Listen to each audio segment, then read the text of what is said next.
Alors, on va passer au sujet suivant. Après tous ces chiffres, merci Hubert, c'était formidable. Je crois que ce topo doit être...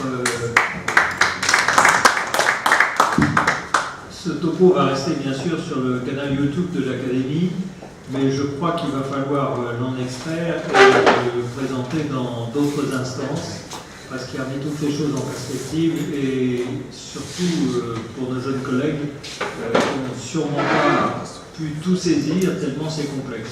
Je voudrais qu'on parle rapidement. Nous avons parlé des recettes, donc, pour ceux qui s'installent. Vous avez vu que c'est assez complexe. Pour répondre à notre collègue de Saint-Étienne, je lui dirai également, j'insisterai pour lui dire qu'il faut faire ses comptes, il faut s'occuper de son entreprise, mais il faut également, comme le dira sûrement Jean-Édouard Floteau tout à l'heure, qui va parler de l'assurance, il faut également faire ses statistiques de morbidité personnelle, de compétences personnelles, et c'est ça qui fait la difficulté de l'installation en libéral. Donc pour les charges professionnelles, je voulais introduire le sujet par cette seule diapo. Ensuite, M. Cabache, qui est spécialisé dans la gestion des cabinets médicaux, c'est un nouveau métier d'ailleurs, hein, parce que les charges sont telles maintenant qu'il devient très difficile de gérer des groupes, des associations, des groupes de chirurgiens. Donc on fera le détail à partir de documents. Je dirais simplement sur cette seule diapo que pour un professionnel libéral, vous avez 3 sortes de charges. Les charges obligatoires, c'est votre assurance maladie, c'est les cotisations d'URSSAF, c'est la taxe professionnelle, c'est la CSG, c'est tout ce qui est personnel par rapport à votre exercice. En deuxième lieu, on vous le détaillera tout à l'heure, vous avez des charges qui sont en rapport avec votre structure d'exercice. À l'hôpital, quand vous faites une photocopie, vous ne vous posez pas une seule fois la question de savoir qui a payé le papier, ni l'encre du photocopieur. Ne parlons pas des coups de téléphone, ne parlons pas du reste. Dès l'instant où vous serez installé en libéral, toutes ces charges vont vous incomber. Et là encore, il faut faire ses comptes et ce n'est pas neutre. Vous aurez donc une secrétaire avec tous les problèmes que peuvent poser les salariés. Vous aurez un loyer, vous serez peut-être obligé d'acheter un bail, vous aurez de l'électricité, du téléphone. Tout ça, ce sont des charges importantes qui, bien gérées, peuvent être réduites.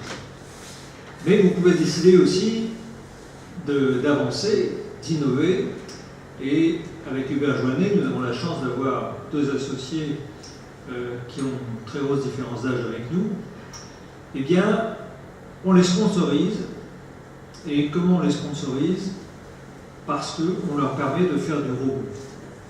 Hein, le robot coûte excessivement cher en reversement d'honoraires à la clinique. Eh bien, ça fait partie des choses qu'il faut savoir choisir également. Donc la structure d'exercice va vous demander une redevance. Ça fait partie de l'exercice en établissement. Et puis vous avez un 3e chapitre que je vais intituler frais professionnels. Alors celui-là, c'est le plus sympathique et c'est ce qui justifie de travailler en travailleur indépendant par rapport à l'encadrement qu'on peut avoir lorsqu'on est salarié. C'est que dans ces frais professionnels, vous avez des frais de réception, des frais de cadeau, des tas de choses qu'on pourra détailler aussi tout à l'heure. Mais dans ces frais de réception, vous avez la possibilité d'en profiter un peu pour vous. Je parle des restaurants, vous inviterez des collègues, vous inviterez des correspondants potentiels, etc. Mais, et vous avez un excellent article dans le quotidien du médecin il y a 2 jours, mon trajet en métro ce matin a été extraordinaire parce que outre le sondage sur le Conseil de l'Ordre, il y a un excellent article sur les obligations auxquels doivent se soumettre dans leur organisation personnelle les professionnels libéraux, classement des factures, garder les factures, mettre les noms des gens que l'on invite lorsqu'on va au restaurant, etc., etc. Donc on ne va pas vous détailler ça parce que c'est du... Mais procurez-vous le quotidien il y a 48 heures. Je vais donner la parole à M. Cabache qui a quelques diapositives à montrer.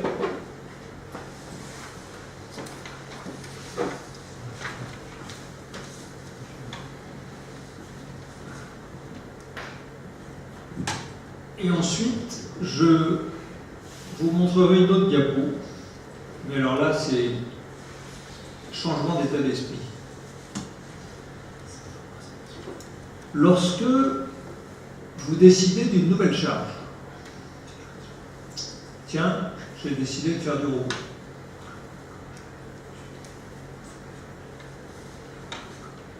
Qu'est-ce qui se passe? Vous avez le début de vos impôts, donc de votre bénéfice imposable. Vous êtes d'accord? Si vous êtes imposé à 41%, vous allez avoir un coût réel de votre investissement de 59%. Donc, je crée une charge, je diminue mes impôts, mais il faut que cette charge me serve à quelque chose. Si ça ne sert à rien, ça ne sert à rien. À l'inverse, si je décide d'une nouvelle dépense privée, je vais écouter le président de la République, je vais changer ma voiture diesel contre une voiture électrique, privée. Et bien là, il faut savoir que pour financer une voiture électrique à 10 000 €, il faut en avoir gagné 30 000. Et ce type de raisonnement, qui est totalement de la comptabilité, il faut l'avoir en permanence avec soi. Quand j'investis, je déduis, ça me coûte un peu moins cher, mais il faut que ça me serve à quelque chose.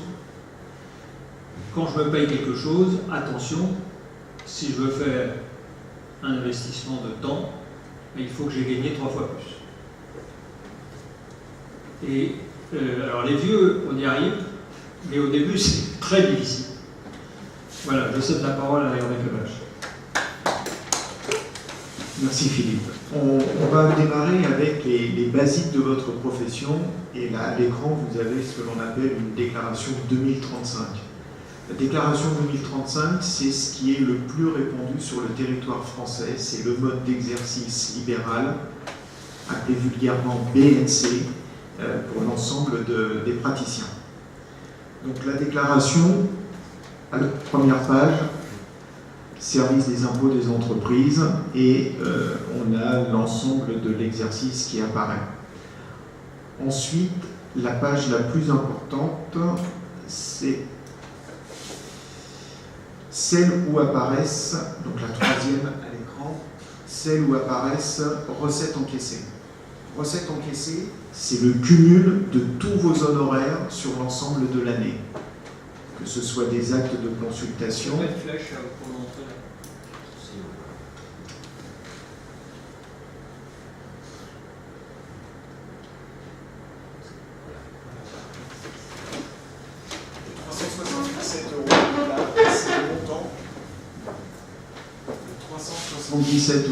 C'est le montant de cette c'est le montant des recettes cumulées, c'est-à-dire consultation, actes techniques, actes chirurgicaux, ici. Ensuite, on a la ligne AC, ce sont les honoraires rétrocédés. Cette année-là, ce praticien a fait appel à des remplaçants. Les honoraires rétrocédés sont là. Si vous êtes jeune en phase d'installation et que vous avez effectué des remplacements, vos honoraires apparaissent ici, 6131. Le 371, c'est la soustraction, bien entendu.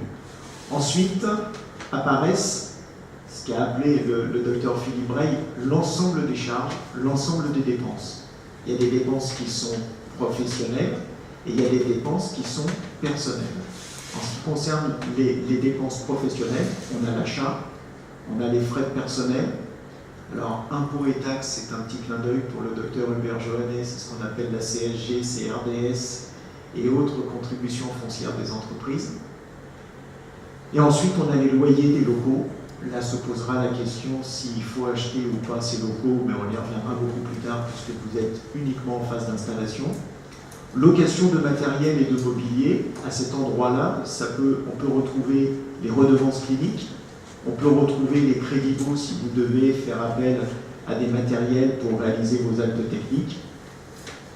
Et là ensuite, c'est l'exercice classique avec les réparations, le petit outillage, le chauffage, les honoraires de l'expert comptable, les honoraires de l'avocat, les honoraires de la personne qui vous a aidé à vous installer, votre prime d'assurance, responsabilité civile professionnelle, 1909, et les frais de véhicule. Ensuite, la ligne 25, c'est le nerf de la guerre, ce sont les charges sociales personnelles, avec URSSAF, CARMF, régime d'assurance maladie. Et en ligne BU, ce sont les cotisations facultatives, c'est tout ce qui concerne votre régime de prévoyance, vos capitaux de retraite, la loi Madelin, pardon. Ensuite, on a les frais de réception, petit clin d'œil encore à Philippe Breil, fourniture de bureau, et les cotisations syndicales, sociétés savantes, ordinales et autres qui apparaissent ici.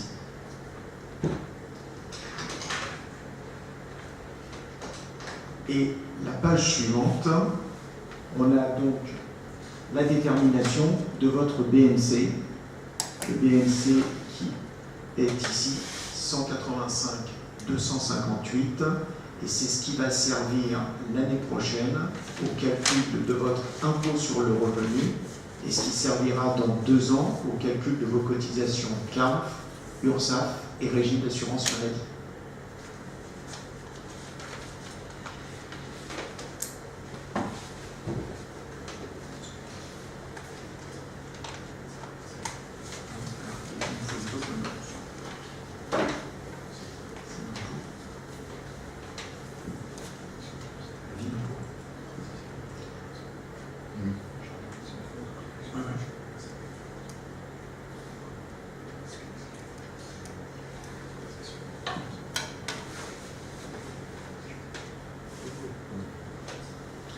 Donc on a vu la déclaration 2035, on a déterminé le montant du BNC, maintenant on a effectué sa déclaration 2042 et là on a en face de nous l'avis d'imposition. Et c'est là-dessus que vous payez l'impôt, c'est ce qui a servi d'assiette. Et on se retrouve avec le 185 qui est ici.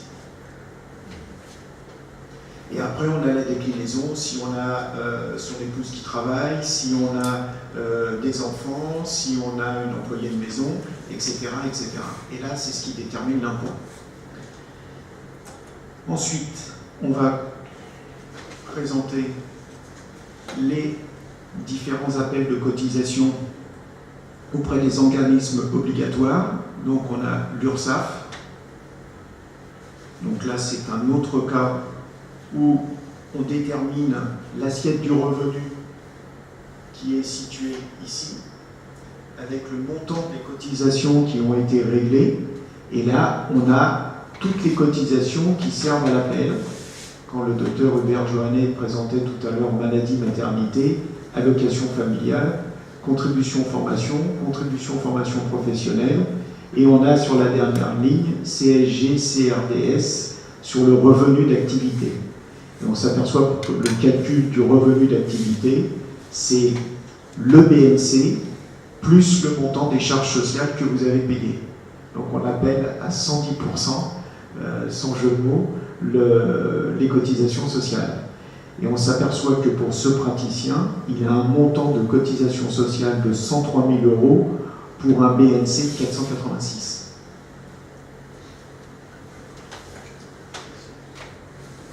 Parce que certaines sont plafonnées.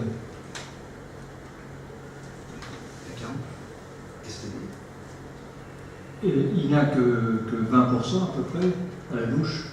Ouais. Parce que certaines cotisations sont plafonnées. Et là, on se retrouve donc avec l'appel de cotisation à la CARF. Alors là, on a différentes étapes. Pour ce qui concerne, c'est un secteur 2, donc on s'aperçoit qu'il a une cotisation 4977 ici. Donc pour répondre à la question de tout à l'heure, si je suis hors convention, je n'ai pas de cotisation secteur 2, j'économise ce poste-là. Et donc on revoit que les assiettes de cotisation sont toujours basées sur les 480 000 euros. Et Philippe Bray a fait une remarque à juste titre, on a tranche 1, tranche 2, on a l'ajustement jusqu'à un certain montant de plafond, et puis après on a une cotisation qui, quant à elle, est déplafonnée pour 863 euros. Et ça, on le paye tous les mois ou au semestre en fonction de l'option de paiement qui a été choisie. Et on va finir avec le régime d'assurance maladie, qui lui est beaucoup plus simple, puisque c'est une seule et même cotisation et qui est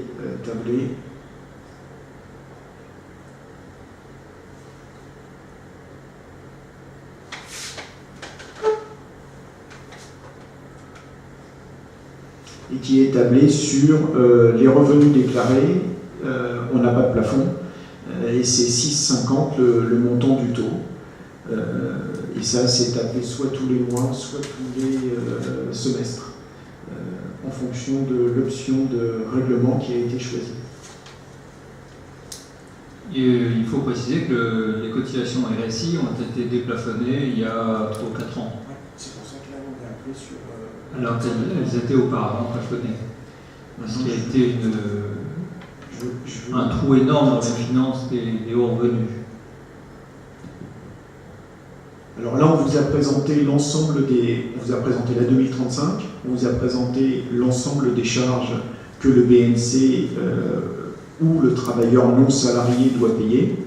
Et là, on essaie de venir chez vous par rapport à la présentation d'un bulletin de salaire, puisque si vous êtes chef et en phase d'être installé, en tous les cas salarié d'un hôpital public, vous devez avoir des bulletins de salaire qui ressemblent à ce qui se présente. Et on s'aperçoit que pour un salaire, je vais peut-être te laisser 5 000 euros.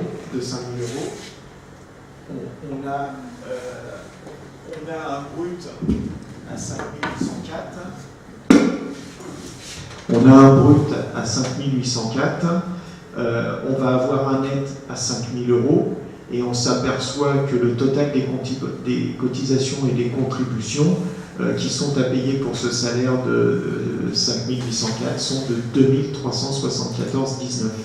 Ces 2 374,19, c'est le cumul entre le salarié et l'employeur.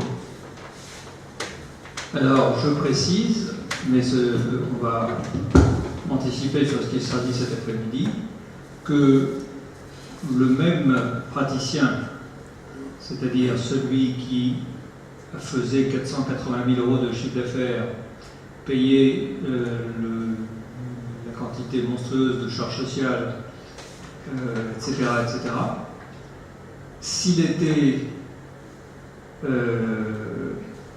dans une société d'exercice libéral, il pourrait avoir des revenus de ce type, à condition que ça lui suffise pour vivre, et donc limiter le paiement des charges et optimiser sa trésorerie.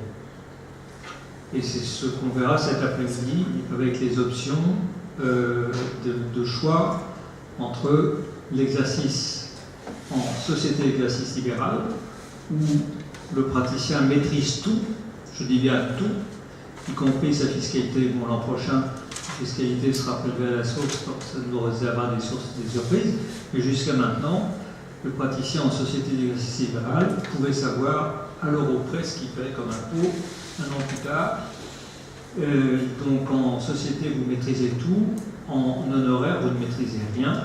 Si vous êtes malade pendant 6 mois, on viendra quand même vous faire payer les impôts de l'année d'avant, alors que si vous êtes malade en société, il vous restera toujours un peu d'argent sur votre société, puisque vous n'avez pas tout pris, puisque vous êtes un bon gestionnaire, et il n'y aura absolument aucun changement pour votre vie de tous les jours.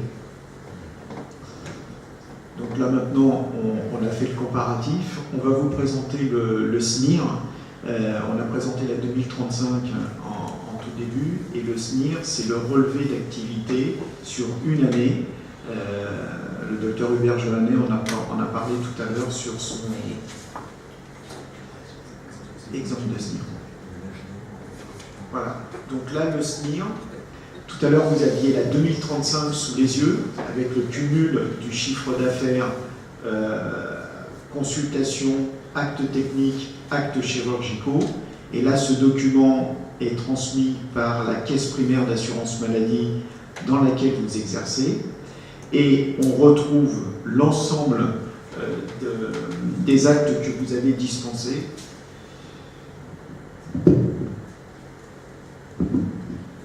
L'ensemble des actes que vous avez dispensés avec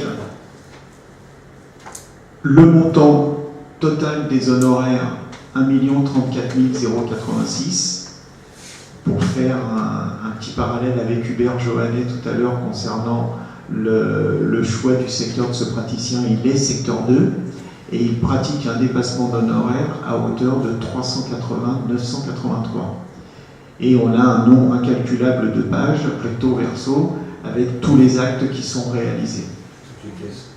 Et toutes les caisses, par caisse, pardon. Alors, pour les jeunes, ce document est absolument fondamental. Il est établi à partir des bordereaux que transmettent les établissements à la sécurité sociale, et il sert d'alerte, de contrôle pour l'administration fiscale si on s'aperçoit qu'il y a une disproportion entre ce document et votre déclaration d'impôt, par exemple. Et si l'on revient à la comparaison, puis après on va s'arrêter parce qu'il est 13h02, si l'on revient à cette comparaison, quand vous êtes en BNC, donc travailleur non salarié, votre SNIR et votre déclaration d'impôt au 31 décembre, strictement identique, c'est la paix totale. En revanche, vous verrez cet après-midi que lorsque vous êtes en société d'exercice libéral, ce document-là ne veut plus rien dire du tout. Parce que ce document, c'est une addition de recettes, et votre déclaration fiscale de SEL sera sous un régime totalement différent. Vous pourrez faire des avances de trésorerie, vous pourrez faire des tas de choses qu'on expliquera, qui font que c'est beaucoup plus difficile, c'est impossible de contrôler une société à partir d'un SNIR. Voilà. Il est important de noter que le SNIR ne concerne que les activités BNC. Le SNIR n'est pas opposable lorsque le praticien est installé en société d'exercice libéral. Il n'est pas applicable. Le justificatif qui permet de dire ça, c'est que dans un cas, on est à l'impôt sur le revenu, BNC, et en société d'exercice libéral, on est à un impôt société. C'est pour ça que l'administration ne peut pas venir nous contrôler si nous sommes en SEL sur les bases du SNIR. Mais l'exercice en société a d'autres contraintes que nous verrons plus tard. Il y a aussi une question de... Alors, ce qu'il faut bien comprendre, c'est que ces charges sont décalées.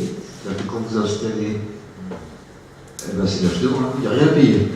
Donc vous allez toucher les honoraires sécu en général 2 mois, 2 à 3, 4 mois après les actes que vous avez faits. Ça s'est réduit avec le temps, ça dépend lesquels. Et donc, c'est l'âge d'or, mais il faut penser provisionner, parce que la 3e année, surtout si vous êtes en secteur 2, il y a un énorme rattrapage. Hein, il y a un énorme rattrapage. Voilà. Là, l'URSSAF arrive et il va vous demander, boum, faites un gros chèque, tout ça. Donc il faut penser à ça. Après, quand vous partez à la retraite, il y a aussi du décalage. Mais là, vous êtes déjà très informé. Au bout de 30 ans, vous êtes au courant de tout. Et puis, après, il y a une question peut-être. Est-ce qu'il y a une période dans l'année plus favorable à l'installation pour les raisons fiscales? Oui, si on se met en exercice décalé. Mais vu que maintenant on a la retenue à la source à partir du 1er janvier, on n'est plus concerné par ce décalage, malheureusement.